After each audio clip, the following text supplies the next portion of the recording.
മഹാരാഷ്ട്രയിലെ അക്ലൂജ് എന്ന ഗ്രാമത്തിൽ ഒരു ദളിത് കുടുംബത്തിലാണ് അവൾ ജനിച്ചത്. ചെറുപ്രായത്തിൽ നിരാശയും നിന്ദയും മാത്രം.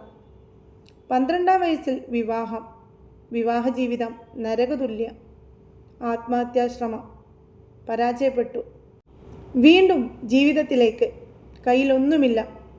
ചെറിയൊരു പ്രതീക്ഷയോടു കൂടി ടൈലറിംഗ് ജോബ് തുടങ്ങി. ശേഷം ഫർണിച്ചർ മേക്കിംഗ് യൂണിറ്റ്. ശേഷം ഗവൺമെൻറ് സ്കീം ഉപയോഗിച്ച് ഇൻഡസ്ട്രിയൽ പ്ലോട്ടുകൾ വാങ്ങി. Construction, real estate, metal fabrication തുടങ്ങിയ പല മേഖലകളിലും അവൾ തൻ്റെ കഴിവ് തെളിയിച്ചു. അവൾ ഇന്ന് Kalpana Saroj and associate, Kamani tubes, കേസ് film production, steel ventures, real estate പ്രൊജക്റ്റുകൾ എന്നിവയുടെ ഉടമ.